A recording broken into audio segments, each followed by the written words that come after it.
আজকে যে বিষয়ের প্রতিবেদন নিয়ে আমরা আলোচনা করব, আমাদের কিন্তু লেখার সময়, ছবি তোলার সময় যেন আমার প্রিয় কোনো শিশুর মুখটা ভেসে ওঠে যখন আমরা ওই শিশুর খবর করব।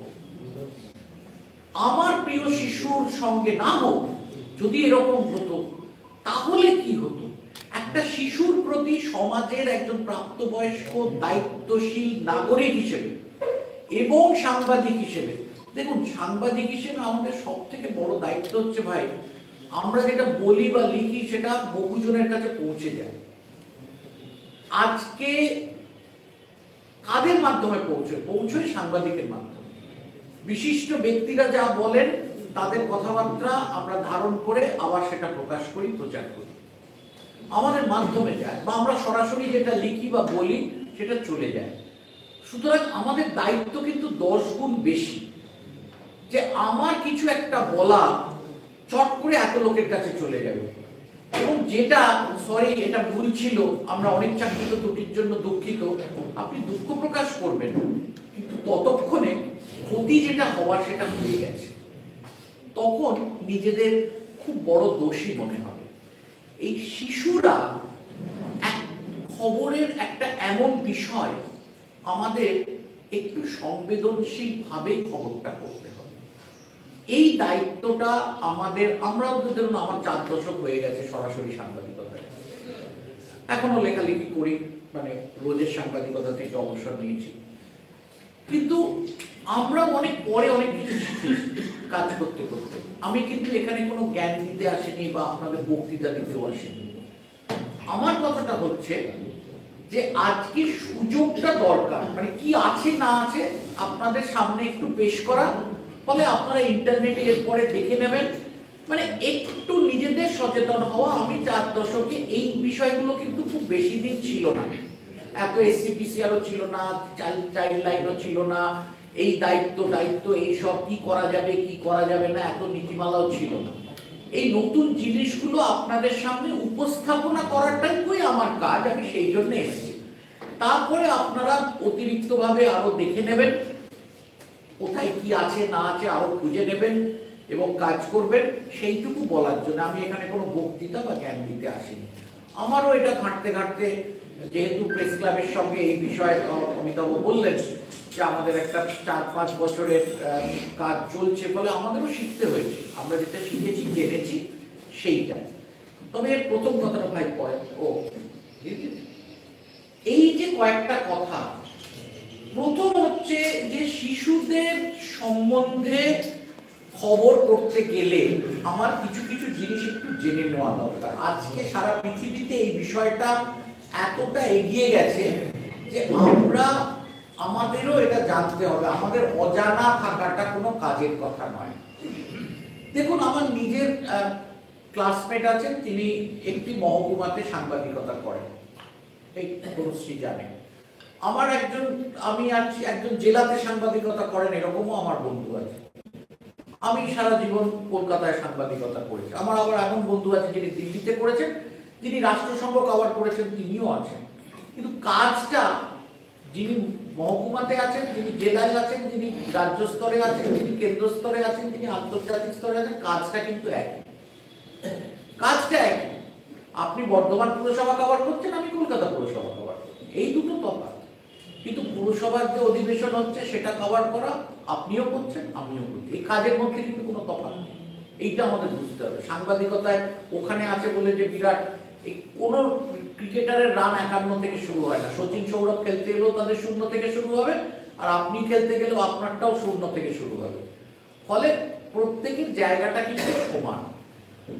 আমাদের সকলকে, আজকে আমি জেলায় আছি বলে আমি জানবো না আজকে সারা পৃথিবীতে বিষয়টা নিয়ে যতটা চর্চা হয়েছে, এবং আপনি বুঝতে পারছেন যে সমাজ কল্যাণ দপ্তর এবং তথ্য সংস্কৃতি দপ্তর এরা মিলে তারা যে পরিকল্পনা তৈরি করেছে, এই পরিকল্পনায় সাংবাদিকদেরও সামিল করেছে। আপনারা পালস পোলিওর সময় দেখেছেন, আপনারা কোভিডের সময় দেখেছেন যে কোনো সামাজিক আন্দোলন কখনো গণমাধ্যম ছাড়া কিছুতেই সেটা পূর্ণতা প্রাপ্ত হতে পারে না, কারণ মানুষের কাছে তো পৌঁছতে হবে। আপনার মাধ্যমেই তো কোনো তথ্যটা মানুষের কাছে পৌঁছবে, এবং এক্ষেত্রে যেহেতু খবরের বিষয় শিশু, আমাদের অতিরিক্ত সংবেদনশীলতা বোঝাতে হবে, একটু দরদ দিয়ে একটু বুঝতে হবে। এর সহজ হচ্ছে যে আপনি কোনো শিশুর, আপনার প্রিয় কোনো শিশুর মুখটা ভেসে উঠলে আপনি বুঝতে, তাকে আপনি যতটা স্নেহ করেন, আপনি যাকে দূর থেকে দেখেছেন বা যার সম্বন্ধে লিখছেন, দেখেননি খবরটা পড়ে, তার প্রতিও যেন একই রকম স্নেহ থাকে আপনার লেখার ফলে, সে যেন অতিরিক্ত কোনো ঝামেলায় না পড়ে। ফলে প্রথম হচ্ছে আমাকে জানতে হবে এই বিষয়গুলো। দ্বিতীয়ত হচ্ছে একটু সংবেদনশীল ভাবে, একটু স্নেহশীল ভাবে আমাকে লিখতে হবে। দেখুন, আমরা সবসময় বস্তুনিষ্ঠ এবং তথ্য নির্ভর খবরের কথা বলি। বস্তুনিষ্ঠ মানে অবজেক্টিভ, যা হয়েছে সেটা লিখতে হবে, সত্য। তথ্য নির্ভর, এই যে বলছিলেন অমিতাভ, তথ্যের উপর, পরিসংখ্যানের উপর ভিত্তি করে তথ্যটা আসল, কতজনের হয়েছে, কতজন পোলিও পেয়েছে, কতজন পাননি, কতটা সংখ্যা, এই সংখ্যার উপরে লিখতে হবে। কিন্তু কোনো ক্ষেত্রে এই সত্য, তথ্য, পরিসংখ্যান সবই উঠতে গিয়ে একটা সামাজিক দায়িত্ব কিন্তু বর্তায় সাংবাদিকদের উপর। আমরা সমাজের বাইরে নই। একটি শিশু, নিষ্পাপ শিশু, সে একটা সমস্যায় পড়েছে, সে একটা সমস্যায় পড়েছে, সে আরো যাতে আমার লেখার জন্য সমস্যায় না পড়ে, এইটা কিন্তু আমাকে সব থেকে আগে দেখতে হবে। এইটা আমাকে না বুঝতে পারলে কিন্তু আমি কোনোভাবেই কাজ করতে পারবো না।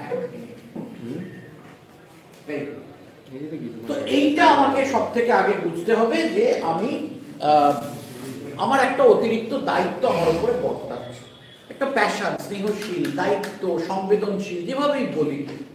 আমি এটা বুঝি যে আপনার প্রিয় কোনো শিশুর মুখটা ভেসে উঠলে আপনি বুঝবেন আপনার কোনো লেখায় তার যেন কোনো অতিরিক্ত ক্ষতি না হয়। দ্বিতীয় হচ্ছে ওই যেটা বললাম, সেই ছেলেটা যেন আর কোনো সমস্যায় না পড়ে। মানে আপনি লিখে দিলেন, তারপরে তার উপরে ইট পাটকেল পড়তে শুরু করলো, এইটা যেন না হয়।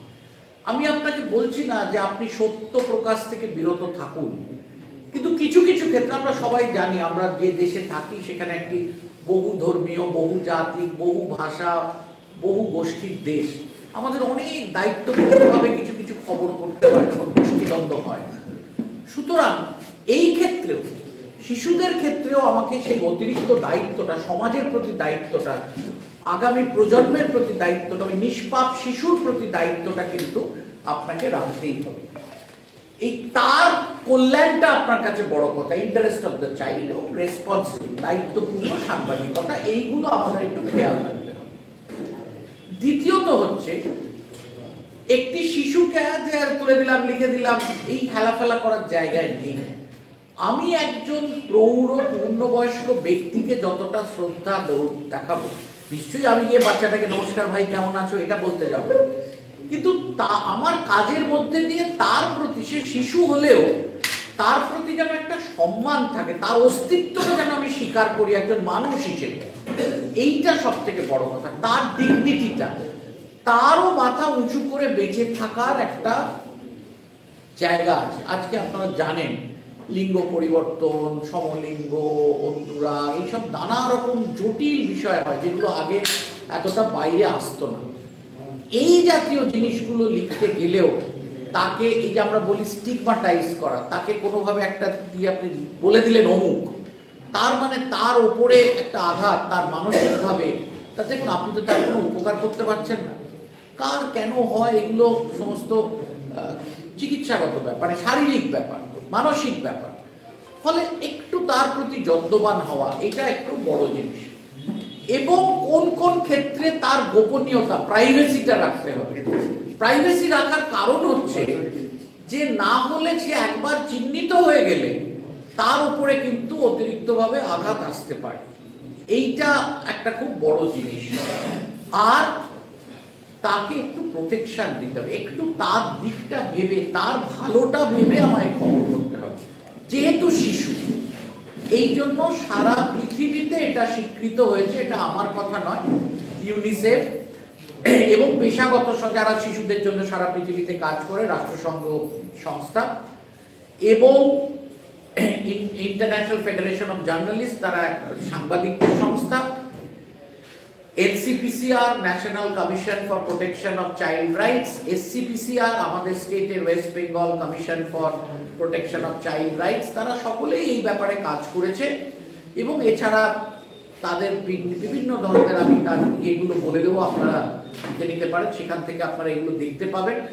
তারাই প্রেস কাউন্সিল অফ ইন্ডিয়া, তারও যে নীতিমালা আছে, তারা সবাই বলছে ভাই নিশ্চয়ই সত্য থাকবে, সত্য প্রকাশ করাটাই সংবাদ মাধ্যমের কাজ, কিন্তু বিষয় যেখানে শিশু একটু সংবেদনশীল হতে হবে, তার যাতে না আর ক্ষতি হয় সেই জায়গাটা দেখতে হবে। Next,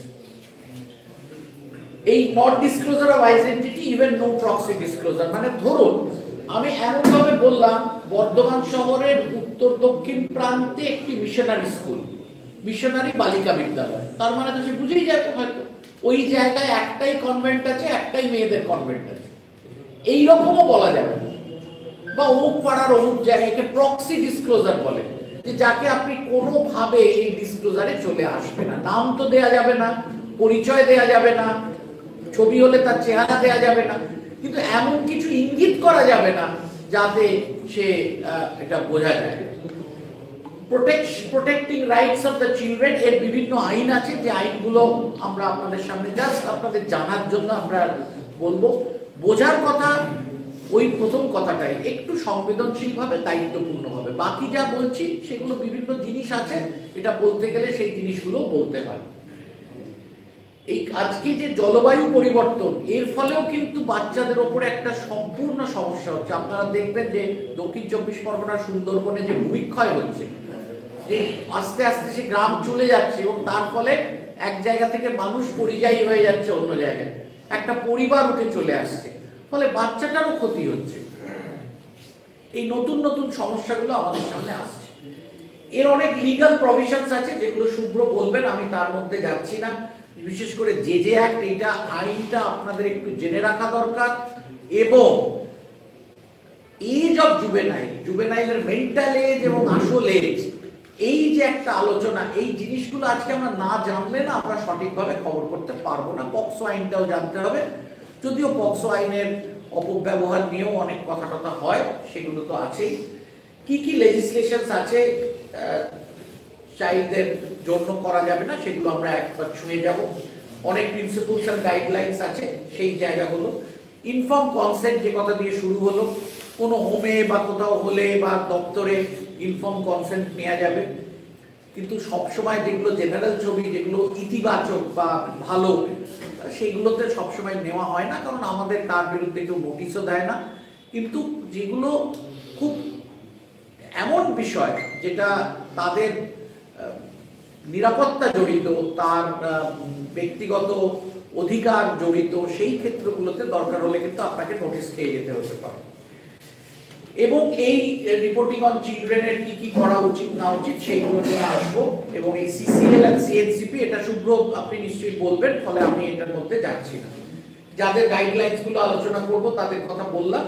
child protection network helpline একজন সাংবাদিকের জানা উচিত, এইখানে ম্যাডাম আছে, কোন নম্বরে ফোন করলে 8 জন লোক থাকে, দুজন করে ধরে, তাদের ফোন করলে কোনো, দেখুন আমরা তো 10 জায়গায় যাই, আমরা দেখতে পাই কোথাও একটা শিশু নিগৃহীত হচ্ছে বা কিছু হচ্ছে, ফলে এই জায়গাটাতে আমাদের একটা দায়িত্ব। আমি পাশ দিয়ে দেখে চলে এলাম, এখানেই কিন্তু আমার দায়িত্ব শেষ হয় না। আমি দেখেছি শিলিগুড়ির অনেক সাংবাদিকরা এখন এটাকে একটা মানে দায়িত্ব হিসেবে, কোথাও না কোথাও কোনো খবর করতে গিয়ে যদি দেখেন কোনো শিশুর উপরে অত্যাচার হচ্ছে, সঙ্গে সঙ্গে তারা হেল্পলাইনে জানিয়ে দেন। এবং ওদের সঙ্গে হেল্পলাইনে সাংবাদিকদের তো একটা পরিচিতি আছে, ফলে তারাও একটা যেমন যোগাযোগ হয়ে গেছে, এবং এইটা খুব কার্যকরী হয়েছে আমরা শিলিগুড়ি। তবে তো মনে আছে ওরা বলছিল।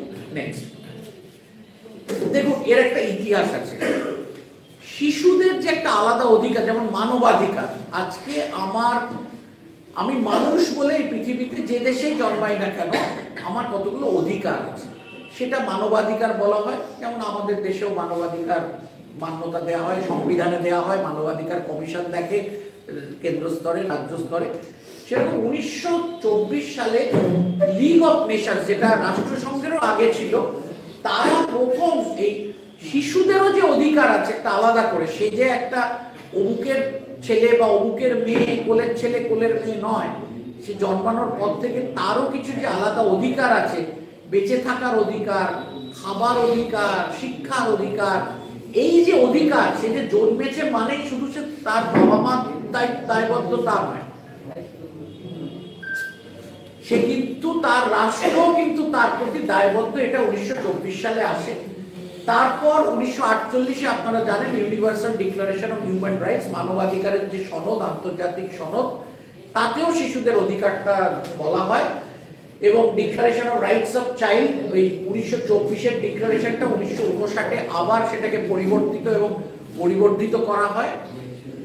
তারপরে আমরা যার উপরে যে মূল ডকুমেন্টের উপরে কাজ করি সেটা হচ্ছে convention on the rights of child, 1989 সালে।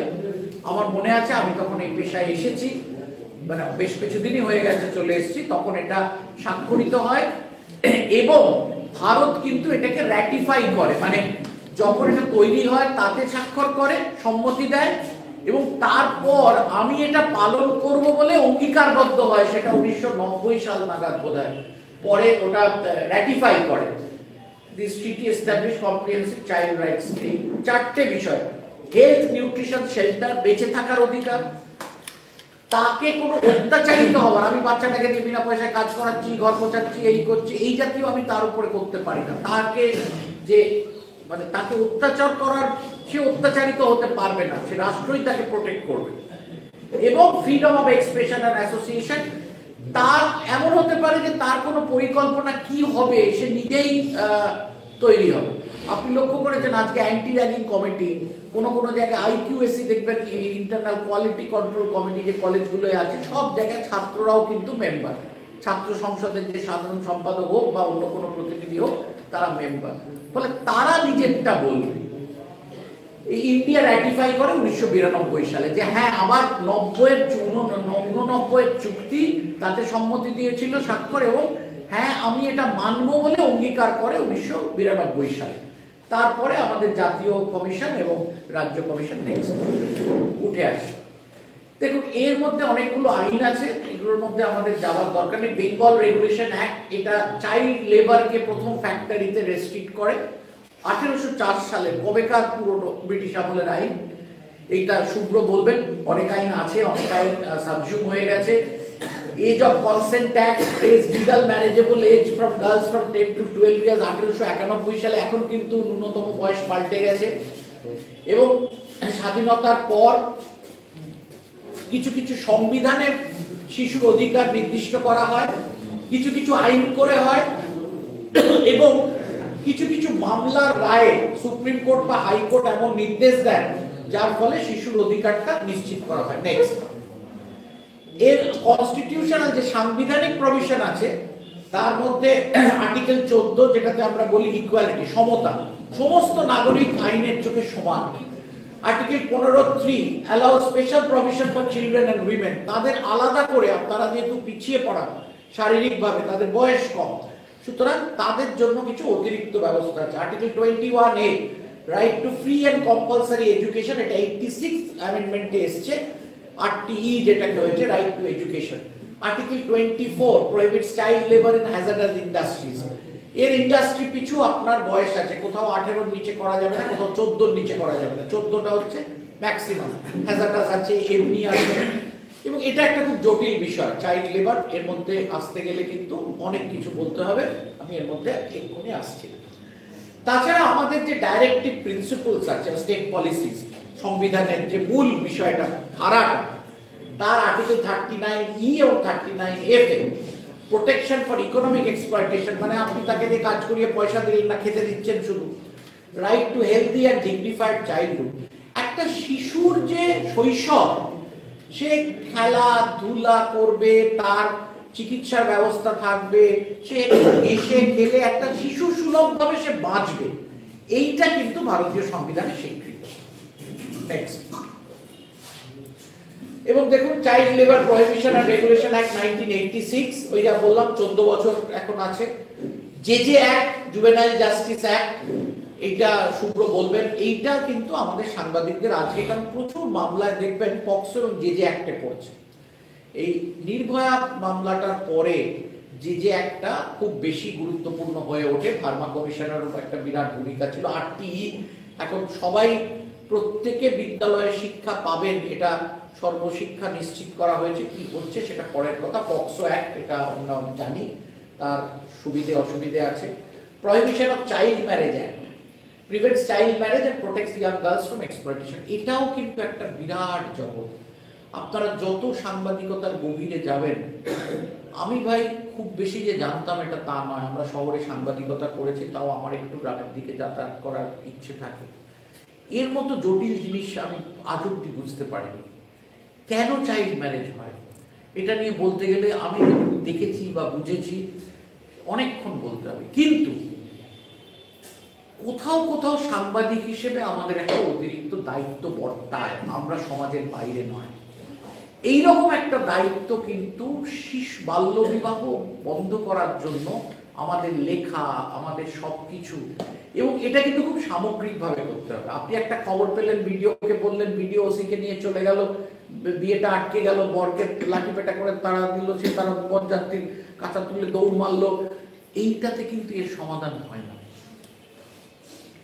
আপনারা বিবিসির মার্কটুলির নাম শুনেছেন কিনা জানি না, উনি এখনো আছেন, উনি দিল্লিতেই থাকেন, কিন্তু একজন ব্রিটিশ, তারপর দিল্লিতে থেকে গেছেন, দিল্লি বিবিসির দিল্লি সাউথ এশিয়ান করেসপন্ডেন্ট ছিলেন। আমার ওনার সঙ্গে একসঙ্গে অ্যাসাইনমেন্ট করার সুযোগ হয়েছে বিভিন্ন দেশে।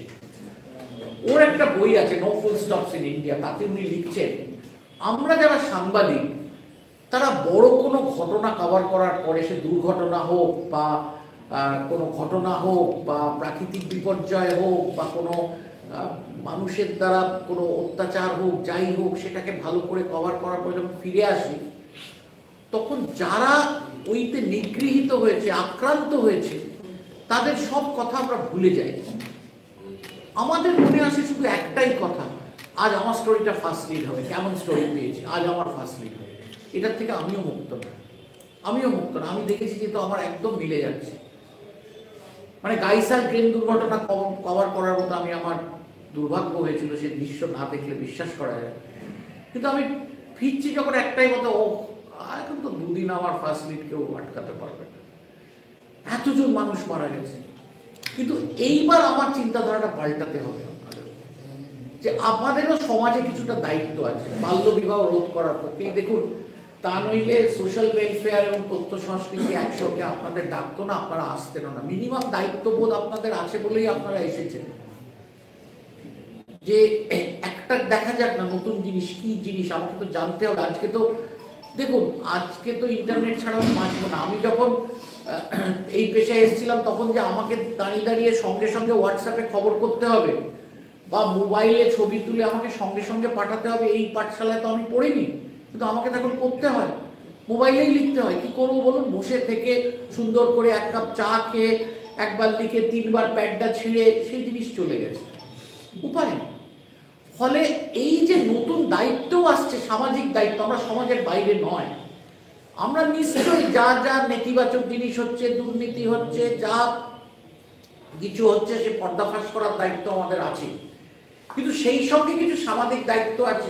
আমি যখন রাত্রে বাড়ি গিয়ে শুতে যাব, আমার বুঝতে হবে যে আমি একজন সাংবাদিক হিসেবে আজকে কি যোগ করলাম আমার সমাজে, কি কি কি ইতিবাচক যোগ করলাম, এইটা বুঝতে হবে। এবং এই চাইল্ড ম্যারেজ নিয়ে নিশ্চয়ই আপনারা জানেন কেন হয়, কিভাবে হয় এবং কিভাবে রোখা উচিত, এ বলা খুব শক্ত। অনেকগুলো মামলা আছে, এর মধ্যে আপনাদের নিয়ে যাচ্ছি না, এগুলো খুব ল্যান্ডমার্ক জাজমেন্ট, এই জাজমেন্টগুলো থেকে আমরা বুঝতে পারি। নেক্সট, এই দেখুন, চাইল্ড রাইটসের কতগুলো চ্যালেঞ্জ আছে আমাদের। আমরা তো একটা উন্নতশীল দেশ, আমরা এই যে এলাম, এই এখন ধাবাতে কিন্তু সত্যি কথা বলতে কি, মানে ধাবার সংখ্যাও কমে গেছে, হাইওয়েতে ফ্লাইওভার, বড় বড় দোকান, ফ্লুরিজ এখানে এসে গেছে, অমুক এখানে এসে গেছে, তমুক এসে গেছে। ফলে ওই সেই বাসনটা দিয়ে যেত খাটিয়ার উপরে, আর ওই ধুয়ে যেত ধাবার যে ছোটুর সংখ্যা কমছে। কিন্তু চাইল্ড লেবারটা আমাদের একটা সমস্যা, এটা অস্বীকার করে লাভ নেই। এটাকে কিভাবে হ্যান্ডেল করা যায়, কৃষিতে আছে, সব জায়গায় আছে। ম্যাল নিউট্রিশন এবং হেলথ ইস্যুস, আমরা সকলকে ঠিক মতো ভাবে পুষ্টি দিতে পারছি না। আপনারা জানেন যে এখন আমাদের এই ইউনিসেফের সঙ্গে কাজ করতে গিয়ে পুষ্টির বিষয়টাও যে মেইনস্ট্রিম সাংবাদিকতায় মূল স্রোতে যে লিখতে হবে, বাচ্চার পুষ্টিটাও যে আসল, তার বেঁচে থাকার পক্ষে, বড় হওয়ার পক্ষে, সুস্থ সবল নাগরিক হিসেবে গড়ে ওঠার পক্ষে তার শিক্ষা যেমন দরকার, তার পুষ্টিটাও দরকার। পুষ্টি না হলে এডুকেশন গ্যাপ আপনারা সবাই জানি, আমি আলাদা করে বলছি না। চাইল্ড অ্যাবিউজ অ্যান্ড এক্সপ্লয়টেশন, আজকাল না এই দেখুন trafficking, sexual abuse, domestic violence, এই জিনিসগুলো আগে এত রিপোর্টেড হতো না, আজকাল এগুলো সামনে উঠে আসছে এবং এগুলো খুব সংবেদনশীলভাবে আমাদের রিপোর্ট করতে হবে। আর্লি ম্যারেজ, যেটা নিয়ে তো আমি বলছি, যত কম বলা যায়, এই সমস্যাগুলো আছে। একদিকে চাইল্ড রাইটসের বড় বড় কথা বলা হচ্ছে, খুব আদর্শবাদ, খুব ভালো, কিন্তু এটা তো বাস্তব, আমার দেশে তো এই বাস্তবিক সমস্যাগুলো রয়েছে এবং এর একটা কোনো ঘা নেই যে একটা ঘা দিলেই এর সমস্যার সমাধান হয়ে যাবে। এটা বহুমাত্রিক সমস্যা, এর সমাধান করা মুশকিল নেই। আজকাল আর একটা নতুন সমস্যা যেটা বলছিলাম, ক্লাইমেট চেঞ্জ, জলবায়ু পরিবর্তন। আপনারা জানেন এখন বেলেমে, রিওটি, যেখানে আমার ব্রাজিলে বিশ্ব জলবায়ু সম্মেলন হচ্ছে রাষ্ট্রসংঘের তত্ত্বাবধানে। সেক্ষেত্রে প্রত্যেক বছর সেটা হয়, সেখানে অনেক রকম বাক্য বিনিময় হয়। কিন্তু এই যে বললাম যে গ্রামকে গ্রাম চলে যাচ্ছে, তারা যাবে কোথায়? তারা উদ্বাস্তু হয়ে যাচ্ছে। এই উদ্বাস্তু মানে উৎপাটিত ছিন্নমূল মানুষগুলো, একটা শিশুর বেড়ে ওঠার পক্ষে এই ছিন্নমূল, সে শহরের কোনো একটা রাস্তায় এসে পড়ছে কিনা, কোনো পাইপের ভেতর তাকে থাকতে হচ্ছে কিনা, কোনো তার একটা সুন্দর বাড়ি ছিল, বাগান ছিল, বন্ধু বান্ধব ছিল, স্কুলেও যেত, কোথায় ছিটকে গেল? এই ধাক্কাটা ক্লাইমেটের জন্য হচ্ছে। এতে কিন্তু মহিলা এবং দেখবেন পৃথিবীর সমস্ত ঝামেলায় সব থেকে বেশি আক্রান্ত হয় মহিলা এবং শিশুরা। আজকে আমরা প্রাকৃতিক বিপর্যয়ের কথা বলি, ঝড়, অতিবৃষ্টি, বন্যা, যেগুলোতে বর্ধমান জেলার মানুষজন কিছুটা হলেও অনেকটা জানেন। এই যে তাদের সরিয়ে আনা হয়, সব থেকে সমস্যায় পড়েন মহিলারা এবং শিশুরা। অর্ধেকটা বুঝতে পারে, মানে বাচ্চারা বুঝতে পারে না। তার খেলার জায়গা, আজকাল শেল্টার তৈরি করার জন্য ইউনিসেফ বলছে যে এই সোশ্যাল ওয়েলফেয়ারকে এবং ডিজাস্টার ম্যানেজমেন্টকে একটু এক কোণে একটা চাইল্ড ফ্রেন্ডলি কর্নার, সেখানে একটু আলো টালো থাকবে, বাচ্চারা একটু খেলবে, এই বাড়ির বাচ্চা ও বাড়ির বাচ্চা একটু খেলবে, এটাও ভাবতে হচ্ছে। মহিলারা যাতে একটু নিজের মতো থাকতে পারে, তাদের স্কুলে বাচ্চা রয়েছে, বাচ্চাকে খাওয়াবেন, বাচ্চাকে দেখাশোনা করবেন। এই জায়গাগুলো কিন্তু আস্তে আস্তে যে কোনো সমস্যায় পুরুষ মানুষ এদিক ওদিক করে যা হোক করে কাটিয়ে দেয়, এরা সব থেকে বেশি সমস্যায় পড়ে। নেক্সট দেখুন, এটা হচ্ছে কে কত টাকা, জেন্ডার বাজেট। আজকে দেখবেন যে কোনো বাজেটে না একটা জেন্ডার বাজেটের সংখ্যাটা বলতে হয়, মানে এই বিষয়ের জন্য কতটা টাকা বরাদ্দ করা হচ্ছে এটাও দেখা হয়। কারণ আসলে মূল বিষয়টা, যে কোনো কর্মসূচির মূল বিষয় হচ্ছে অর্থ, এবং দুটো সরকারই কিন্তু এতে যথেষ্ট গুরুত্ব দিচ্ছে। নেক্সট, এই ইউনিসেফের ethical principles of reporting on children, আমি আপনাদের এর ওয়েবসাইটটা দিয়ে দেব, আপনারা সেটা ছবি তুলে নেবেন, যখন সময় থাকবে তখন দেখবেন। আর একটু ম্যাডামকে বলবেন, এসসিপিসিআর এর একটা হ্যান্ডবুক আছে, ম্যাডামকে আমি অনুরোধ করবো এসসিপিসিআর এর বইটা এনে আপনাদের সবাইকে ডিস্ট্রিবিউট করে দেবেন। এই যে বললাম ডিগনিটিটা, একটা আমি বলবো, আমি তো ভেতরে আছি, চিন্তা কি আছে। দেখুন, আমি কে কোথায় থাকবেন এটা আমি কোথায় থাকবো আমি বলতে পারি। আমি সকালবেলা উঠেছি, উঠে তৈরি হয়েছি, এসেছি, আমি এইটা কালকে একটু দেখে রেখেছি, ঠিক করে বলবো। বাকি যেটা আমার বিচার্য বিষয় নয় ভাই, আমি 100% মন দিয়ে বলার চেষ্টা করবো। এখন বাকিটা আমি বলতে পারবো না যে তার অবস্থান কোথায় থাকবে। হ্যাঁ, ওয়েবসাইটেও আছে, বা বইটাও এনে দিয়ে দিতে পারে, কোনো অসুবিধা নেই, ওদের বই প্রচুর ছাপা আছে। তো ওই এই যে ডিগনিটি অফ রাইটস, এই যে বললাম যে তার যে একটা সম্মান, একটা শিশুও যে মানুষ, তাকেও যে সম্মান, এই জিনিসটা প্রথম। এবং এই ইন্টারভিউ, এইগুলো হচ্ছে প্রিন্সিপাল। এই ইন্টারভিউ যখন করা হবে তখন বুঝতে হবে যে তার কনফিডেন্সিয়ালিটি এবং প্রাইভেসিটা যাতে থাকে। মানে যখন কোনো সমস্যা সংকুল বিষয়ে ইন্টারভিউ করা হবে, সে একটা বিরাট ফার্স্ট হয়েছে বা কিছু হয়েছে, বৃত্তি পরীক্ষায় ফার্স্ট হয়েছে, সেই জিনিসটা নয়। মানে হয় তার অভিভাবকের অনুমতি, না হলে তার যে হোমে আছে সেই হোমের অনুমতি, এবং তাকে জোর করে হঠাৎ করে দাঁড়িয়ে রোদের মধ্যে বলো বলে মাইকটা অন করে দিলে চলবে না। তাকে একটু বলতে, বাবা আমরা এসছি, একটু আমি চ্যানেলে তোমার কথা একটু শুনতে চাই, তুমি কি একটু আমাদের সঙ্গে কথা বলবে? ও প্রথমে হয়তো না বলবে, তাকে দ্বিতীয়বার অনুরোধ করতে হবে, প্রথমজন যদি না বলে আরেকজনকে বলতে হবে, মানে তাকে জেনে বুঝে তার যেটা রেকর্ডিং করা হচ্ছে এইটুকু তার জানার আছে। এবং এমন কিছু সে যেন না বলে যেটা দেখবেন শিশুরা কিন্তু আপন মনের মাধুরী মিশিয়ে বলতে তার কল্পনার জগতে থাকে, সেগুলোর দিকেও যেমন চলে না যায়, আবার ভয়ে যেন সে আটকেও না যায়।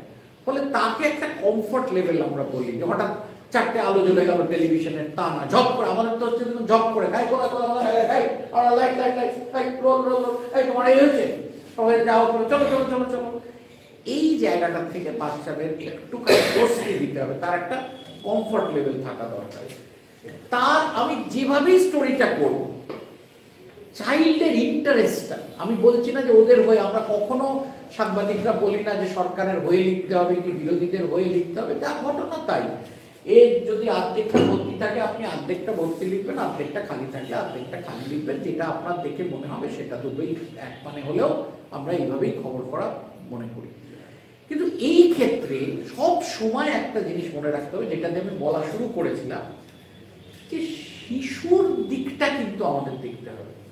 তার আর বাড়তি কোনো ক্ষতি হয়ে যাচ্ছে না তো, সে পরিচিত হয়ে গেলে তাকে সবাই মিলে ঢিল মারবে না তো, তার স্কুলে যাওয়া হবে না, বন্ধ হয়ে যাবে না তো। এটা কিন্তু এটা কিন্তু দরিদ্র ধনী উভয়ের মধ্যে, ধরুন একটি বিরাট ধনী পরিবার, সে চিট ফান্ডে তার সে ধরা পড়ল, তার ছেলে বা মেয়ে একটা বড় স্কুলে পড়ে, এবার যে মুহূর্তে সে আইডেন্টিফাই হয়ে গেল সেই মুহূর্তে তাকে টিটকিরি দেবে। এই জিনিসটা খুব জরুরি, মানে তার ছেলে বা মেয়ে ওইখানে পড়ে বা কিছু, আর খুঁজে তার তো দরকার নেই, সেটা ধরা পড়েছে চিট ফান্ডে। কারোর দম্পতিদের মধ্যে সমস্যা হয়, ফলে ঝামেলা এমনিতেই, দেখুন বাবা মায়ের মধ্যে সমস্যা হলে বাচ্চাদের এমনিতেই সমস্যা হয়, তার উপরে ওটা রিপোর্ট করা, এগুলো হচ্ছে যেগুলো খুব কেস আর কি, মানে কি বলবো, খুব প্রমিনেন্ট কেস। মানে ধরুন এর সঙ্গে ওর বিবাহ বিচ্ছেদ দিয়ে কাগজে বেরোয় না, যখন সেলিব্রিটি থাকে একদিকে অন্তত, তখন এটা বিরাট হয়ে যায়। তখনকার বাচ্চারা বা কোনোভাবে ধরা পড়েছে কোনো একটা অপরাধে অভিযুক্ত, তারও বাচ্চা আছে, বাচ্চাটার কিন্তু কোনো দোষ নেই, কোনোভাবে বাচ্চাটা চিহ্নিত হলে বাচ্চাটার যেন ক্ষতি না হয়। বা আবার ধরুন দুটো দিকে রেশারেশি হচ্ছে, তাতে ওর ছেলে অমুক জায়গায় পড়ে, অমুক হোস্টেলে থাকে, অমুক কিছুতে, ফলে তার লাইফটাও তো ভালনারেবল হয়ে গেছে, সেও তো তার বাবাদের উপরে অন্যরা মেরেছে, তাদের বদলা নিয়েছে, এবার ছেলেটাকেও তো কিছু করতে পারে। এই জিনিসটা, সুতরাং চাইল্ডের ইন্টারেস্টটা এটা আমাকে দেখতে হবে। এবং এই যারা চাইল্ডের সব থেকে কাছে, তাদের একটু কথা বলে নিতে হবে। ধরুন হোমের স্কুলের প্রিন্সিপাল হতে পারে, ম্যাডাম তাহলে কাকে নেবো বা কি করছি, বা ম্যাডাম আপনি থাকুন, আবার দিদিমণি থাকুন, আপনি থাকলেও ভরসা পাবে, বা ওদের সঙ্গেও কথা বলতে হবে, সে একটা নিজের কল্পনায় কিছু বলে দিচ্ছে কি না। শিশুদের কিন্তু খুব কল্পনাপ্রবণ মন, সেটা কিন্তু ঘটেনি, সে কিন্তু ভাবছে ওটা ঘটলেই ভালো হতো। Do not publish a story or an image which might put the child's siblings or peers at risk when identities are changed, obscured and not used. মানে যখন অবস্কিওর করা হচ্ছে, আইডেন্টিটিটা বদল হচ্ছে, কিন্তু কোনোভাবে একটা কোনো লেখাতে, ধরুন তার ছবিটা আটকে দিয়েছেন, কিন্তু লেখা কোথাও ওই যে বললাম প্রক্সি আইডেন্টিফিকেশন হয়ে গেছে, সেটাতে অতিরিক্তভাবে নজর দিতে হবে। ইউনিসেফের গাইডলাইন গুলো আছে, স্টিগমাটাইজ করা, মানে ওই বাচ্চাটা ওর খারাপ, অমুকের বাচ্চা, এই জায়গাটা হয়তো তার মা কোনো পেশার সঙ্গে যুক্ত, তাতে বাচ্চাটার কিন্তু কিছু নেই, তবে বাচ্চাটা যাতে কোনোভাবে আইডেন্টিফাই না হয়। এবং চাইল্ডের স্টোরিটাতে আমাদেরও বোঝেন তো, আমরা সকলেই একটু কোনটা খাবে নিয়ে চিন্তিত, এটা অস্বীকার করে লাভ নেই, এটা একটু সস দিলে জিনিসটা ভালো দাঁড়াবে, এটা এর বাইরে এর থেকে আমরা কোনটা মুক্ত নই। আমি সারা জীবন পাবলিক সার্ভিস ব্রডকাস্টিংয়ে কাজ করেছি, তাহলেও একটা ভেতরে কাজ করে একটা স্টোরিকে এমনভাবে আমরা বলবো, আরো যারা অন্য জায়গায় ছিল, একটা স্টোরিকে তো তোলার ব্যাপার থাকে সেটা। কিন্তু এই ক্ষেত্রে যেখানে শিশুরা যুক্ত, সেখানে অ্যাকিউরেসি, অবজেক্টিভিটি আরো বেশি করে আমাদের মানা দরকার। মানে কোথাও অতিরিক্ত চাটনি যেন এক ড্রপ দু ড্রপও পড়ে না যায়, এটা সাংবাদিকদের একটা দায়িত্ব শিশুর প্রতি। এবং ওই নামটা বদল করতে হবে, তাকে যদি কোনোভাবে শারীরিকভাবে তার উপরে যদি অত্যাচার হয়, এবং এইচআইভি পজিটিভ শিশু অনেক আশ্রমে থাকে একসঙ্গে, সেই তাদের ক্ষেত্রে, এবং ওই পেরেন্টদেরও আইডেন্টিফাই হলে তাদের বাচ্চাদেরও মুশকিল হবে, এবং charge or convicted for a crime. আপনারা দেখেছেন এটা বাস্তব যে সাম্প্রতিক অতীতে দিল্লিতে মহিলার ওপরে অত্যাচার এবং তার মৃত্যুর ঘটনার যারা দায়ী ছিল ঘটনাচক্রে, তাদের মধ্যে একজন নাবালক ছিল, এবং দেশের যে আইন আছে তাতে সে যাই করে থাকুক সে নাবালক। কিন্তু এখন সে কোথায় আছে, কি করছে, এ নিয়ে আলোচনা হয়। নেক্সট, রিস্ক পোটেনশিয়াল যদি থাকে যে আবার কেউ রেট্রিবিউশন, মানে ওটাকে আবার করে কোনোভাবে ওই সমস্যাটা আসতে পারে, এগুলোকে বারবার তাদের নামটা পাল্টে দেওয়া দরকার।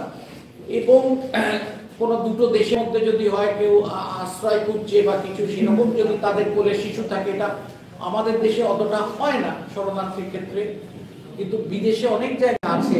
ইউনিসেফেরটা তো অনেক সারা পৃথিবীর অ্যাসাইলাম থেকে একটা দেশ থেকে আরেকটা দেশে এরকম ভাবে দেয়, তাদের আশ্রয় দেয়, তাদের আশ্রয় দেওয়ার নিয়ম আছে। সেই যে আশ্রয় পেতে মনে করে যাচ্ছে সেই বাচ্চাটার ছবি যাতে না থাকে। Their name or recognition image is in the child's best interest. However, when the child's identity is used, they must still be protected against harm and supported through any stigmatization or reprisals. মানে অনেক ক্ষেত্রে কেউ যদি বৃত্তি পরীক্ষার first হয়, আপনি তো নিশ্চয়ই দেবেন জেলার থেকে প্রথম হয়েছে, সেইটা এইগুলো এটা বোঝাই যাচ্ছে তা আপনার উদ্দেশ্যটা। কিন্তু যেখানে কোথাও একটু কোনো সংকট আছে সেখানে আরো দায়িত্বশীল হতে হবে। When a child initiates contact with the reporter wanting to exercise their right to freedom of expression and their right to have their opinion heard, এমন তো হতে পারে যে একটা হোমের বাচ্চারা এসে আপনাকে বলছে কাকু এই আমাদের বিরুদ্ধে এই হচ্ছে সেই হচ্ছে, তখন আপনাকে শুনতে হবে, রিপোর্ট করতে হবে, কিন্তু তাদের মুখ, তাদের ছবি, তাদের কথা দেওয়াটা আপনাকে দেখতে হবে। When a child is a part of a sustained program of activism or social mobilization and wants to be so identified, ওই যে বললাম, সে কিন্তু যদি কোনো একটা শিশুদের যদি মিছিল হয়, পোলিও আমাদের অধিকার, আমাকে যার বাবা মা দিচ্ছে না আমাকে পোলিওতে দিতে হবে, তো এগুলো তো ইতিবাচক, এইসব ক্ষেত্রে দিতে হবে, বাচ্চাদের ছবি দেওয়া যেতে পারে। When a child is engaged in a psychological program and claiming their name and identity is part of their healthy development, যেটা আপনারা বলছিলেন, সব ক্ষেত্রেই যে বাদ দিতে হবে তা না, যখন কোনো উদ্দেশ্য, মহৎ উদ্দেশ্য, যেখানে ছবিটা বেরোলে বা ওই শিশুকে চিহ্নিত হলে তার ক্ষতির আশঙ্কা নেই, সেখানে দেয়া যেতে পারে। Confirm the accuracy of what the child has to say either with other children or adults, যেটা বলছিলাম যে শিশুরা সবসময় কল্পনা প্রবণ, ওইটা আপনাকে তার শিক্ষক, তার অন্যান্য বন্ধু বান্ধব বা তার কারোর সঙ্গে আপনাকে একটু যাচাই করে নিতে হবে, যেটা বলছে সেটা ঠিক আছে তো। When in doubt about whether a child is at risk, report on the general situation for children rather than on an individual child, no matter how newsworthy is the story. ধরুন আপনি বুঝতে পারছেন না কোথাও যে এইটা লিখলে কি এই ছেলেটার আরো ঝামেলা হতে পারে, এক্ষেত্রে বলা হচ্ছে যে আপনি জেনারেলি রিপোর্ট করুন, ওই ছেলেটার এই হয়েছিল, ওই ছেলেটা এই ঘটনার সঙ্গে যুক্ত ছিল, ওই ছেলেটাই এইটা, ওইটা পিন পয়েন্ট করার দরকার নেই। আপনি এরকম হয়েছিল, এখানে শিশুরাও আক্রান্ত হয়েছিলেন, এতে শিশুদের সমস্যা হয়েছে, এটা ঘটনা, শিশুরা যদি আক্রান্ত হয়ে থাকেন আপনি সেটা লিখেন, কিন্তু ওই শিশুটাই আক্রান্ত হয়েছে সেটা লেখার দরকার। Do no harm to any child, avoid questions, attitudes or comments that are judgmental, মানে কি ও মারপিট করেছিস, মানে এইখান থেকে শুরু করে দেখবেন আমাদের হ্যাঁ মেরেছি, ও তো মেরে, মানে এই যে জাজমেন্টাল, আমি কিন্তু ইন্টারোগেট করে বার করাটা আমার কাজ নয়। একটা শিশুকে ওই স্বস্তিটা দিতে হবে, সে যখন মিডিয়ার সামনে জানতে দিতে হবে তাকে এবং তার অভিভাবককে, এবং তাকে ওই কমফর্ট লেভেলটা দিতে হবে। Do not discriminate in choosing children to interview because of, মানে একটা ছেলেকে দেখতে ভালো বলে আমি নিয়ে নিলাম, আরেকটা ছেলে মাইনরিটি, একটা বোরখা পরা লোক লাগবে, হিজাব পরা লোক লাগবে বলে আমি তাকেই ডাকলাম, এটা করাটা ঠিক নয়। বলো নো স্টেজিং, মানে সাজিয়ে গুছিয়ে, এই তোদের ওখানে তো খুব বন্যা হয়, তোদের তো স্কুল টুল বন্ধ হয়ে গেছে, এখানে তো এই নেই, হ্যাঁ এইসব, এই সাজিয়ে করাটা ধরে এদিকে চলে আয়, তোরা বলবি এই বলবি এই হয়েছে, মানে অনেক সময় আমরা একদম স্টেজ ম্যানেজ করি তো যে আমাদের কাজটা সহজ হয়ে গেল, আর গ্রামের দিকে যাওয়ার দরকার নেই, খোঁজার দরকার নেই, চারটি ছেলে পেয়ে গেলাম, বলে দিলাম, টাক টাক টাক টাক করে বাইট হয়ে গেল, লিখে দিলাম। শিশুরাও এই বিষয়ে অত্যন্ত মর্মাহত, বলে সে বলছে আমাদের এই হয়ে গেল ওই হয়ে গেল। এই স্টেজ ম্যানেজটা বাচ্চাদের সঙ্গে করাটা উচিত। এই ভিজুয়াল আইডেন্টিটি দাও, visual identity of any child who is identified as, এই যখন বলা হচ্ছে যে এই ক্ষেত্রগুলোতে কিন্তু একেবারেই দেয়া যাবে না, যখন সে সেক্সুয়াল অ্যাবিউজ বা এক্সপ্লয়টেশনের জন্য, আরেকটু আগে যাও, হ্যাঁ, যখন তাকে সেক্সুয়াল অ্যাবিউজ সে করছে বলে মনে করা হচ্ছে বা তার উপরে করা হয়েছে, এইচআইভি এইডস, মানে এই সব ক্ষেত্রে কখনোই দেয়া যাবে না। Next, in certain cases using a child's identity, their name and a recognizable image is in the child's best interest. However, when the child's identity is used, they must still be protected against harm and supported through any stigmatization or reprisals. আমি বললাম যে একই কথা বললাম যে যখন শিশুর ছবিটা দেওয়া দরকার তার ভালোর জন্য, তখনও একটু খেয়াল করতে হবে। Next, confirm the accuracy of what the child has to say either with other children or an adult, preferably with both. এই বারবার ওই জিনিসটা আপনাকে চেক করে নিতে হবে যে ও যা বলছে অন্যের সঙ্গে সেটা ঠিক বলছে কিনা। When in doubt about whether the child is in a risk, report on the general situation. ওই যেটা বললাম general situation. Next, এই দেখুন কিছু আইন আছে যে আইনগুলো শুক্র হয়তো বলবেন, আর এরপরে এর এখন বিএনএস হয়ে গেছে, ভারতীয় ন্যায় সংহিতা, এর ধারাগুলো আমার পাল্টানো হয়নি, আমার এটা আমার দিক থেকে ভুল। যেমন under section 21 of the JJ act, তাতে publishing, disclosing the name, address, school and any other particular photograph etcetera which can identify the child is prohibited. আমি শুধু আপনাদের একটা কথা বলবো, এথিক্স আর ল এর মধ্যে একটা তফাৎ আছে। এথিক্স হচ্ছে নীতিমালা, এটা আমরা আমাদের পূর্বজদের কাছে শিখেছি যে এটা করতে নেই, এভাবে রিপোর্ট করতে নেই, এটা করো না, এক্ষেত্রে এটা বলে না। যেরকম বাচ্চাদের জন্য এটা করা উচিত নয়, এটা করা উচিত নয়, এটা না করা উচিত, এই জিনিসগুলো শিখেছি। কিন্তু কিছু জিনিস আছে আইনে নিষিদ্ধ, যেমন যে মহিলার ওপর চরম অত্যাচার করা হবে সেই মহিলার আইডেন্টিটি প্রকাশ করলে, আমাদের পুরনো ছিল আইপিসি 228A, এখন এর নতুনটা আমার এই মুহূর্তে খেয়াল করছে না, সরি, এটাতেও আছে, দেখবেন একটা রেকর্ডার পাওয়া যায়, পুরনোটা নতুনটা বিএনএসে। এটা করলে কিন্তু আপনার জেলা জেল হতে পারে। এটা যে আপনি সমাজের উপকার করছেন তার নামটা না দিয়ে তা নয়, আইনত আপনাকে বলা হয়েছে তুমি এটা দেবে না, তুমি দিলে তোমাকে এর বিরুদ্ধে মামলা হলে তোমার বিরুদ্ধে আইনানুগ ব্যবস্থা নেওয়া হতে পারে, শাস্তির বিধান আছে। ঠিক সেই রকম যে অ্যাক্টের আন্ডার সেকশন 21-এ আপনি কিন্তু তার নাম প্রকাশ করতে পারেন না, এটাতে আপনি সমাজের উপকার করছেন তা নয়, এটা দেশে আইনগতভাবে বারণ করা আছে। 293 prohibits sale, exhibition or circulation of obscene books, print material, 20 বছরের নিচের বাচ্চাদের কাছে কিছু বিক্রি করা যায় না। Next, 327/3 CRPC prohibits any report of a court case that deals with sexual exploitation of a child without the specific permission of the court. 323-তেও কিন্তু বলা আছে যেখানে বাচ্চাদের উপরে কোনো শারীরিক অত্যাচার বা আপনি বুঝতে পারছেন আমি কি যৌন অত্যাচারের কথা বলছি, এই সব ক্ষেত্রে কোর্ট আপনাকে নিষিদ্ধ করে দিয়েছে।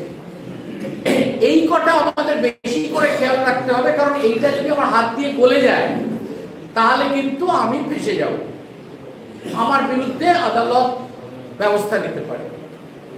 পিটা যেটা আছে immoral prevention of traffic act, তাতেও এই ধরনের বলা আছে 18 বছরের নিচে আইডেন্টিফাই করা যাবে না। সিনেমাটোগ্রাফি অ্যাক্টে, সেন্সরশিপ অ্যাক্টেও কিছু বলা আছে। নেক্সট, এমটিপি অ্যাক্টে মেডিকেল টার্মিনেশন অফ প্রেগন্যান্সিতেও পরিচয় প্রকাশ করা যায় না যদি সে 18 বছরের নিচে হয়। Young persons harmful publication act 1956, তাতেও কিছু বলা আছে। Indecent representation of women prohibition act 1986, তাতেও মহিলাদের কথা কিছু বলা আছে, এবং প্রেস কাউন্সিলের কিছু নীতিমালা আছে। মানে এই নীতিমালাটা হচ্ছে আপনাকে করতে না বলা হচ্ছে, আপনি সেটা মেনে চললেন। পেশাগতভাবে সব পেশারই একটা এথিক্স থাকে, কিন্তু আইন যেগুলো বললাম এই আইনগুলো যদি ফসকে যায় আপনি কিন্তু ফেঁসে যাবেন। নেক্সট, এইগুলো হচ্ছে, এইটা একটু আপনারা ছবি তুলে নিন। এই জায়গায় এইখান থেকে গেলে ইউনিসেফের principles and guidelines of reporting on children, এটা আপনারা এই ওয়েবসাইটে পেয়ে যাবেন। প্রেস কাউন্সিলের গাইডলাইনটা শুধু চিলড্রেনের নয়, প্রেস কাউন্সিলের সমস্ত বিষয়, ওদের একটা বুকলেট আছে, রাইটে কিরকম হবে, এইচআইভি এডসে কিরকম হবে, অমুকে কিরকম হবে, তমুকে কিরকম হবে, সেইটাতে আপনি সবকিছু পাবেন। আর এই বইটা খুব ভালো আমাদের পক্ষে। আইএফ যে গাইডলাইন্স গুলো আছে সেটা ওইখানে, এনসিপিসিআর বললাম, জাতীয় মহিলা national commission of protection of child rights, শিশু সুরক্ষা আয়োগ, রাজ্যের শিশু সুরক্ষা আয়োগের যে হ্যান্ড বইটা আছে, এইটাতে ক্লিক করলে ওই ছোট হ্যান্ড বইটা পেয়ে যাবে। নেক্সট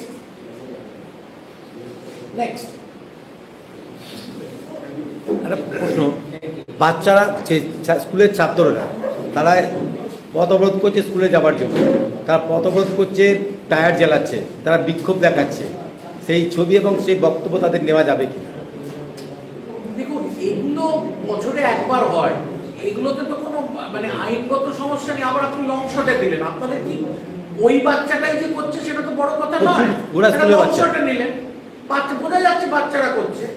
আর দেখুন, স্কুলের বাচ্চারা টায়ার জ্বালাচ্ছে বা হিংসাত্মক কাজ করছে, যেটা দিয়ে আইডেন্টিফাই হয়ে ওকে পুলিশ ধরবে সেটা তো নয়। বাচ্চারা কোনো দিদিমণি ট্রান্সফার হয়ে গেল সেটা নিয়ে কান্নাকাটি করে, চিৎকার করে, এই করে, কিছু করে। আপনার উদ্দেশ্যটা ঠিক থাকতে হবে এবং লং শটে, যাতে ইন্ডিভিজুয়াল বাচ্চাগুলোর ছবি আইডেন্টিফাই করে। বক্তব্য নিলে তার ইন্ডিভিজুয়াল হয়ে যাচ্ছে, টেস্ট করে দিতে, বলাটা ইয়ে করে দিতে। লাইভে কি করে? লাইভ করাটাই তো মুশকিল, লাইভ করাটাই তো মুশকিল। লাইভ করাটাই তো একমাত্র সাংবাদিকতা নয়, সেটা তো এখন আমাদের টেকনোলজি দিয়েছে বলে আমরা করছি। সাংবাদিকতা এখনকার যুগের কথা বলছি, এখন তো লাইভ সবাই লাইভ করছে, সবাই তো কম্পিটিশন আগে তো লাইভ করছে।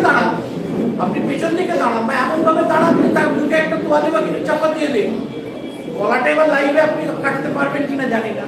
বা ওইখানেই বাচ্চাকে লাইভ করে আপনার কি লাভ হবে? মানে এইটা তো কোনটা করবো কোনটা করবো না, এটা সাংবাদিকতা।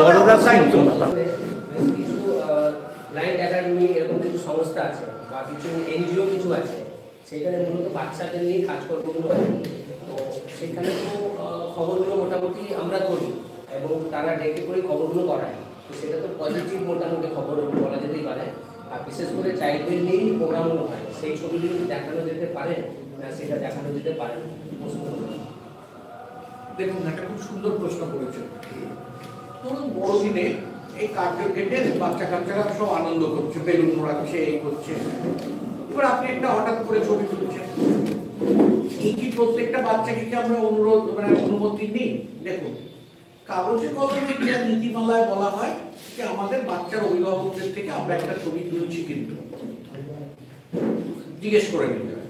কিন্তু এই জাতীয় ছবি, যেখানে পরের দিন ছবি যাবে বড়দিনের আনন্দে মেতেছে বর্ধমানের শিশুরা, পেছনে কার্জন গেট, যেখানে বর্ধমানটা বোঝা যাবে, আর ওই বাজারে প্রচুর বেলুন টেলুন নিয়ে লোকে রয়েছে। এগুলোতে হয়তো অতটা যেখানে চেপে বেরোলো বা কিছু হলো সেখানে অতটা গায়ে মাখে না।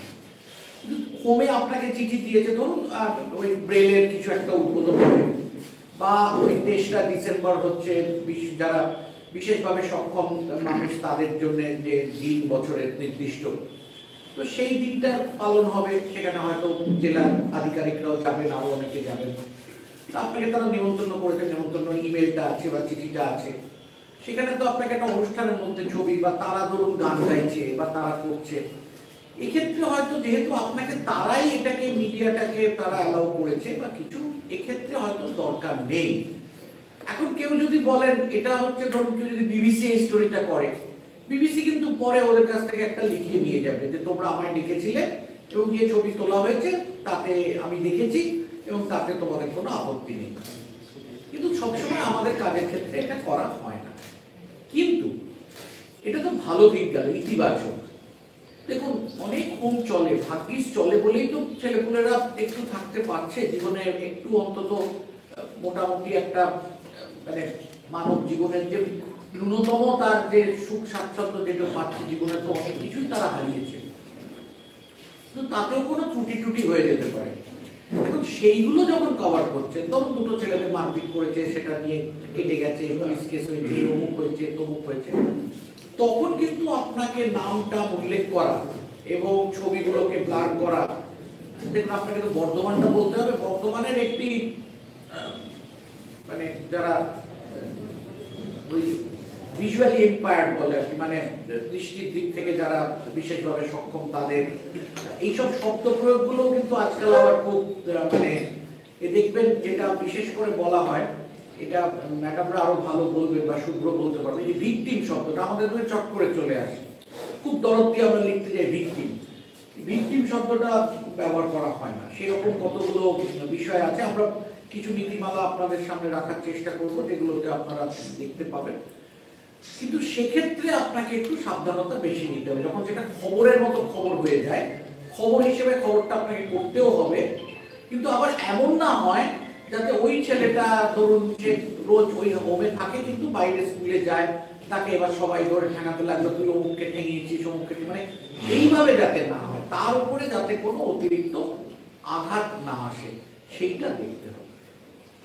বর্ধমান যেমন মায়ের বিরুদ্ধে হয়তো অভিযোগ আছে, আমরা তার মায়ের বক্তব্যটা লিখছি বা পুলিশ তাকে ধরে নিয়ে যেতে, তার ফলে ধরুন কোনো বাচ্চা আছে, মায়ের সঙ্গে বাচ্চার ছবিটাও মাঝে মাঝে চলে আসে, ওই জায়গায় মোটামুটি কিভাবে কি করলে? দেখুন, ছবির দিক থেকে আপনার মায়ের যদি প্রাপ্তবয়স্ক হন এবং মায়ের যদি বাচ্চার ব্যাপারে, মায়ের যদি সম্পূর্ণ অন্য বিষয়ে তাকে ধরে নিয়ে যেতে, ধরুন একটা চুরির কথা, দুঃখজনক, একটি মহিলাকে নিয়ে যাচ্ছে কিন্তু কোলের ছেলে, তাকে তো ছেড়ে যেতে পারে না, আমাদের ওই যে কোর্টটা আছে তার বাচ্চাটাকে নিয়ে যেতে, তখন এমন ভাবে ছবি তুলতে হবে যাতে বাচ্চাটা ছুটে দেখাই না যায়। আবার যদি দেখাও যায় তাহলে এমন ভাবে ব্লার করে দিতে হবে, এটাও তো একটা ঘটনা যে একটা শিশু কোলে একজন মহিলা জেলে যাচ্ছে। সত্যি কথা যদি বলেন, সাংবাদিক হিসেবে ছবিটার একটা আলাদা জায়গা আছে, এটা অস্বীকার আমরা করতে পারবো। তখন বিশেষ করে ছেলেটিকে তার মুখটা এমন প্রমোট করে দিতে হবে বা ব্লার করে দিতে হবে। লাইভে আর কি ব্লারের জায়গা থাকে না, সেইটা একটা সমস্যা। লাইভের জায়গা ওইভাবে থাকে না। আপনি যদি লাইভ করতে হয় তাহলে সেটা দেখবেন কিষানজিৎ নিজেরা মতো, মানে আপনি পেছন দিকে আছেন, মানে তাকে পেছন দিক থেকে দেখা যাচ্ছে আর কি, নিয়ে যাচ্ছে, কিন্তু কখন এত লং শটে আছে বাচ্চাকে আইডেন্টিফাই করা যাচ্ছে না, এইটা একটু বুঝতে হবে। এবং শুধু ছবি নয়, বলাটাও একটা খুব বড় জিনিস। খবর এবং ছবির ক্ষেত্রে দুটো সমস্যা বসে বলুন, দাঁড়াবার কোনো প্রয়োজন নেই। তো এখন পলিটিক্যাল যে রাজনৈতিক দলগুলো, তাদের একটা ফ্যাশন হচ্ছে বাচ্চাদের সামনে রেখে মিছিল করছে। এবার ব্যানারটা নেতাদের ছবি বা নাগরিকদের ছবি দেখাতে গিয়ে বাচ্চাগুলোর ছবিটি এসে যাচ্ছে, তাদেরকে বাদ দেওয়া যাচ্ছে না, এবং ওরা সাজিয়ে ওইভাবেই করছে। এই একটা দিক আর কি। আর একটা হচ্ছে যেমন পোলিও আক্রান্ত কোনো শিশু, সে বড় কোনো ক্রেডিট পেয়েছে, তার প্রত্যেকটা বাদ দিয়ে সামনেটা দেখানোর জন্য অনুরোধ আছে। তলার অংশটা দেখাতে বারণ করছে, কারণ পোলিওটা তার সামাজিক জীবনে ক্ষতি হতে পারে, ছবি বেরোবে। দুটো সমস্যা, একটা হচ্ছে পলিটিক্যাল ওই বাচ্চাদের দাঁড় করানো, আর একটা হচ্ছে পলিটিক্যাল পোলিও আক্রান্তদের নিচের অংশটা বাদ দেয়। এইটা আমি কথার কথায় বলছি। আজকে প্যারা অলিম্পিক হয়, প্যারা অলিম্পিকে তো তারা অংশগ্রহণ করেন যারা শারীরিকভাবে একটু বিশেষভাবে সক্ষম, এবং প্যারা অলিম্পিক কিন্তু এখন খুব বিখ্যাত হয়ে গেছে। ফলে এক সময় যা পোলিও হয়েছিল, আমি আমাদের আকাশবাণীর যে টিমের যে উইকেট কিপার, তনুশ্রী তুমি কি দেখেছো? প্রসেনজিৎ বলে আমাদের নিউজে ছিল, আমি প্রসেনজিৎকে দেখেছো তো? প্রসেনজিৎ কিন্তু আকাশবাণীর টিমের গোলকিপারও বটে, উইকেট কিপারও বটে। ওর এক সময় পোলিও হয়েছিল। দেখুন, আমরা তো সেটাকে আমরা হাইলাইটই করি, ও দৌড়োয় না ঠিকই, কিন্তু গোলে খুব ভালো খেলে এবং উইকেট কিপিংও খুব ভালো করে। আকাশবাণীর অফিসিয়াল টিমেরও এবং মিনিস্ট্রি অফ ইনফরমেশন ব্রডকাস্টিং এর যেখানে সবকটা প্রতিষ্ঠানের নিয়ে একসঙ্গে হয়, তারও উইকেট কিপার। এখন সেটা শিশু, ও তো প্রাপ্তবয়স্ক, কিন্তু শিশুর ক্ষেত্রে ওই এখন ওই পাটা তাকে দেখিয়ে, সে যদি পাটাকে পঙ্গুম লঙ্ঘাতে গিরিং যদি হয়, তাহলে তো সেখানে তাকে দেখাতে হবে কি জন্যে দেখাচ্ছি, এবং তার অভিভাবকের সম্মতি আছে কিনা। আপনাদের খেয়াল আছে যারা দীর্ঘদিন সাংবাদিকতা করছেন, পোলিও অনেকে খাওয়াতে চায় না, সেই জন্য অনেক সময় দেখবেন পোলিও হয়েছে এরকম শিশুকে কোলে নিয়ে বাবা মারা বলেন যে ভাই আমি ভুক্তভোগী, আমি 20 বছর আগে এই ভুলটা করেছিলাম বা 10 বছর আগে, আপনারা করবেন না। তখন তো সেটা প্রচারের মধ্যে আসে। মানে এগুলো না খুব ডেফিনেট, আপনাকে ওই সময় সোশ্যাল ওয়েলফেয়ার অফিসার বা যারা এই সূত্রটা, যারা আইনটা আরো ভালো বোঝে, এবং আপনার কাগজের লোকেরা কতটা সংবেদনশীল, আপনি কি অ্যাঙ্গেলে ছবিটা তুলেছেন, সবটাই ডিপেন্ড করছে। মানে আপনি হয়তো সবই দেখাচ্ছেন কিন্তু কিছু বোঝা যাচ্ছে না, ছেলেটি কে, মানে মুখটা বোঝা যাচ্ছে না, হয়তো পাঠটুকুই বেশি বোঝা যাচ্ছে। মানে আপনার উদ্দেশ্যটা ভালো হওয়া দরকার। তবে আপনি যদি একেবারে নীতিমালার আইন কানুন দিয়ে চলেন, তাহলে অভিভাবকের থেকে একটা নো অবজেকশন নেওয়ার, সবসময় কাজের ক্ষেত্রে সেটা আমরা পেরে উঠি। কিন্তু পলিটিক্যাল মিছিলে শিশুদের ওই ব্যাপারটা, এখন আপনি যদি স্টোরি করেন যে পলিটিক্যাল মিছিলে শিশুদের নিয়ে যাওয়া হচ্ছে, তাহলে তো শিশুদের উপস্থিতিটা দিয়ে তবেই তো আপনি স্টোরি করবেন, তবেই তো এসসিপিসিআর সেটার উপরে ব্যবস্থা নেবে। এরকম হয়েছেও তো অনেকে, তো নোটিশ দিয়েছে, এই করেছে সেই করেছে, ইলেকশন কমিশন নোটিশ দিতে পারে, এই নিয়ে ইলেকশন কমিশনের অবজারভেশনস আছে, কোর্টের অবজারভেশনস আছে। এখন আবারও বলছি, আপনি এতগুলো অংশটা নিলেন, প্রত্যেকটি বাচ্চার মুখ বোঝা গেল না, আপনার বোঝানোর কথা কি? সামনে শিশুদের রেখেছে, তাহলে একদম ক্লোজে নিলে তো প্রত্যেকটা শিশুর মুখটা বোঝা যাবে। আপনি যদি লঙে নেন তাহলে নেতারাও বোঝা যাবে, শিশুরাও বোঝা যাবে। একটু টপ অ্যাঙ্গেলে নিলেন, ফলে আপনার কাজটাও হলো, আবার প্রত্যেকটা শিশু চিহ্নিত করা গেল না, এইটাই। কিন্তু আইন কি বলে মিছিলের ওপরে বাচ্চাদের নিয়ে যাওয়া যায়? দেখুন, আমি তো এখানে আইনে কি বলে, কোন আইন আছে, তাহলে এইটা আমাকে একেবারে জেনে আসতে হবে যে অমুক সালে অমুক মামলার রায় অমুক কোর্ট কি বলেছিলেন, এসসিপিসিআর কি বলেছিলেন, এই নিয়ে কিন্তু আছে এটা ঘটনা। এসসিপিসিআর অনেককে নোটিশ দিয়েছে, তারপরে সেটা যখন ইলেকশন কমিশনে যায়, ইলেকশন কমিশন অনেককে নোটিশ দেয়, কিন্তু তারা আবার যায়ও আছে, এরকম অনেক ঘটনা আছে। রাজনৈতিক সংঘর্ষে যদি কোনো শিশু মারা যায় এবং পরবর্তী সময় দেখা যায় তার ছবি প্ল্যাকেটে ব্যবহার করে মিছিল হচ্ছে, শোক মিছিল হচ্ছে, সেটার ক্ষেত্রে কি হবে? নাম কি ব্যবহার করা যাবে? পলিটিক্যাল সংঘর্ষে যদি কোনো শিশু মারা যায়, যেমন তামান্না খাতুনের নাম ব্যবহার হয়েছে এবং তার ছবি ব্যবহার হয়েছে, তো সেই তার ক্ষেত্রে কি হবে? এবং পলিটিক্যাল পার্টিগুলো তার ছবি ব্যবহার করে মিছিল করছে। ঠিকই। এখন ব্যাপার হচ্ছে, দেখুন, ইনি তো একটা সংঘর্ষে প্রয়াত হয়েছে এবং এনার পরিবারও দেখবেন এখনো নানা রকম আবেদন করেন, মানে আদালতে হোক, অমুক হোক, তমুক হোক। ওই আবারও বললাম, মানে এটাতে হ্যাঁ হ্যাঁ করুন আমি এখানে বলে যেতে পারবো না। আবার পেশার এমন কিছু হলে বাবা মাই তার ছেলেকে কোলে নিয়ে হয়তো ক্যামেরার সামনে চলে এসেছে, যে কিন্তু অবশ্যই একটা জিনিস জানবেন, কিছু কিছু ক্ষেত্রে ধরুন মহিলাদের উপর চরম নির্যাতন, নির্যাতিতা মহিলা নিজে প্রেস কনফারেন্স করছে, এরকম ঘটনা ঘটেছে।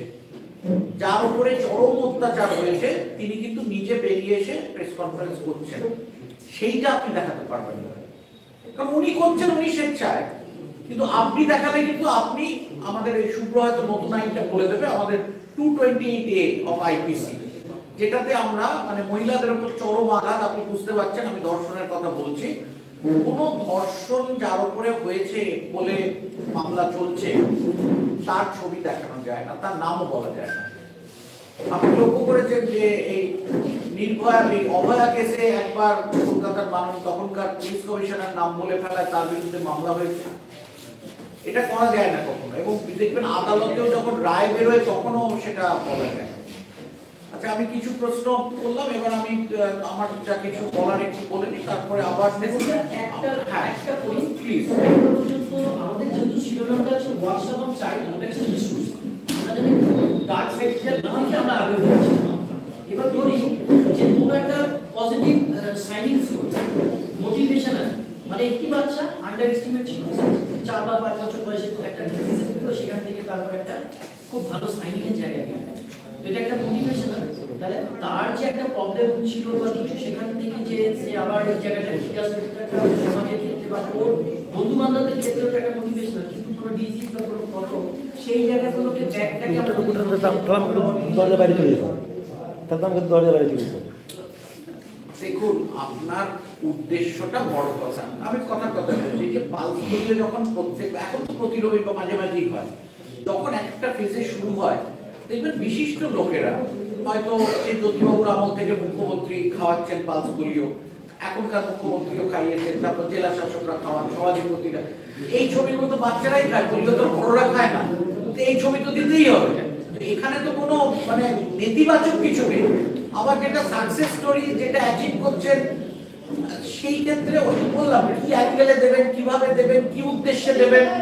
এবং আবারও যদি আমাকে প্রশ্ন করা হয়, যেখানে অনেকে এটা রেকর্ডিং করছেন, আমাকে বলতে হবে যে তার অভিভাবকের অনুমতি বা উদ্যোক্তাদের অনুমতি। ধরুন এটা সমাজ কল্যাণ দপ্তর করছে, তারা কিছু কিছু পুরস্কার দিচ্ছে, যদি সমাজ কল্যাণ দপ্তর মনে করে যে বলবেন যে পুরস্কারে তাদের ব্যক্তিগত নাম প্রকাশে আমাদের আপত্তি আছে, আবার আপনি অফিসারদের জিজ্ঞেস করলেন ম্যাডাম আমরা কি দেবো না, হ্যাঁ দিন, এটা তো ওর একটা অ্যাচিভমেন্ট। এই অ্যাচিভমেন্টটা যেটা আপনি বললেন একজনকে দেখে আরো অনেক বেশি। আপনার যদি প্রত্যেকদিন ডিম দেওয়া হচ্ছে, যদি কেউ করে যে আমাদের এখানে মাস্টারমশাইরা চাঁদা তুলে প্রত্যেকদিন ডিমের ব্যবস্থা করেছে এবং সেই জন্য ছেলে মেয়েরা আসে, তো আপনি ডিম দেখান, এতগুলো ডিম দেওয়া হচ্ছে, এতগুলো ডিম কাটা হচ্ছে, ডিমটা প্রত্যেকটা পাতে পড়ছে ক্লোজ আপ, আপনি তো ছবি তুলছেন, ছবিটা তো আপনার হাতে, আর পেছন থেকে বসে বাচ্চারা খাচ্ছে, সব কিছু দেখান। আর এটা তো পজিটিভ স্টোরি, আপনি সামনে থেকে দেখালেও কিছু এসে যাবে। ওইটা যেগুলো positive বলছি। গন্ডগোলের স্টোরি, সেইখানে তার ওকে দিলে যখন ও মুশকিলে পড়ে যায় তখন মুশকিল। তাও আপনাকে এইটা আমরা এত আলোচনা করছি কেন? আইডিয়ালি হচ্ছে আদর্শগতভাবে আপনি কায়দা করে দেখিয়ে দেবেন, বুক আসবে না।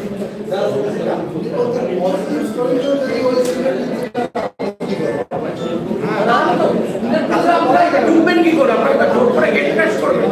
কোনো শিশুর যদি মৃত্যু হয়ে যায়, কোনো শিশু 20 কেজি বয়সের বাড়িতে রাখা গভর্নমেন্ট নিয়ে নিচ্ছে। মৃত্যুদের ছবি তুলে। দেখুন, একটা এটারও একটা ডিগনিটি আছে, এটা বুঝতে হবে। অনেক সময় কাগজে তো মারা গেলে তো তখন কাগজে বেরোয়। সাধারণত এগুলো তার বাড়ি টাড়ি এগুলো বোঝে না। আপনারা দেখলেন বর্তমানের ওয়ার্কশপ চিলড্রেন শিশু সুরক্ষা নিয়ে ওয়ার্কশপে এই মুহূর্তে বক্তব্য রাখলেন স্নেহা শিশু। সেই বক্তব্য আপনারা শুনলেন সরাসরি সম্মানিত মুকুল রহমান। কিন্তু গার্জেন একদম লো ব্যাকগ্রাউন্ড থেকে স্টাডি করেছে, স্টাডি থেকে আসছে, কিছুটা ডিগ্রি থেকে তার ছেলে খুব ভালোভাবে রেজাল্ট করছে বা কিছু করছে, সেই জায়গায় ওই বাচ্চা যখন আপারে যাচ্ছে তখন তার ফ্যামিলি ব্যাকগ্রাউন্ডের যে একটা লো মানে আর্থিক ইকোনমিক্যালি বা তার লোকেশন অনুযায়ী যে জায়গা থেকে যাচ্ছে, সেটা পরবর্তীকালে তার ফ্রেন্ড সার্কেলের অনেক সময় অসুবিধা না, যে বাবা হয়তো ইটভাটায় কাজ করে বাচ্চাকে এত সুন্দর মানুষ করলো, সেটা খুব সাকসেস করে, কিন্তু এই বাবার এমএসএসের জন্য কি বাচ্চাটার পরবর্তীকালে মাইন্ডের একটা দুটোই আছে। কোথায় ভর্তি হবে, এমন জায়গায় যদি ভর্তি হয় সেখানে তারা ওয়েলকাম করছে, তার বন্ধুরা তাকে আঁকড়ে ধরছে। আবার এমন জায়গায় আছে তাকে ওইটা নিয়ে আলোচনা হচ্ছে, ও তো মজুরের ছেলে। দেখুন, আজকাল মজুরের ছেলে কে কার ছেলে না, স্কুলে গেলে এক ইউনিফর্ম করলে এগুলো নিয়ে আলোচনা হয় না। এটা স্কুলের ওপরে, শিক্ষা দীক্ষার ওপরে ডিপেন্ড করে। আপনি যত বড় বড় কলেজে যান, আপনি বর্তমানে যে কোনো ইউনিভার্সিটিতে যান না, ফার্স্ট জেনারেশন লার্নারও আছে আর বড় বড় অধ্যাপকের ছেলেরা একসঙ্গে পড়ছে। জেনারেলি এখন কিন্তু এটা সত্যি কেউ দেখে না। আপনি সেই স্কুলের দরওয়ানের ছেলেমেয়েও পড়ছে এবং তার মাস্টারমশাইয়ের ছেলেমেয়েরাও পড়ছে। আপনি কলোনিগুলো স্কুল হয় দেখবেন, এই যে হলদিয়াতে বা এই যে দুর্গাপুরে যেসব স্কুল আছে, সেখানে তো আর ওই দিকে ভর্তি হয় না। তার গ্রুপ স্টাফ তার ছেলেও পড়ছে, যে ধরুন যে অফিসার তার ছেলেও পড়ছে, তার স্টেনর ছেলেও পড়ছে, তার গ্রুপ ছেলেও পড়ছে। এক গাড়িতে করে গার্জেন মিটিং এ 3 জন যাচ্ছে। হয়তো দেখা যাবে স্টেনর ছেলেটা অনেক ভালো করেছে। এগুলো ডিপেন্ড করে যে বাবা মানে ওর প্রতিবেশটা কিরকম।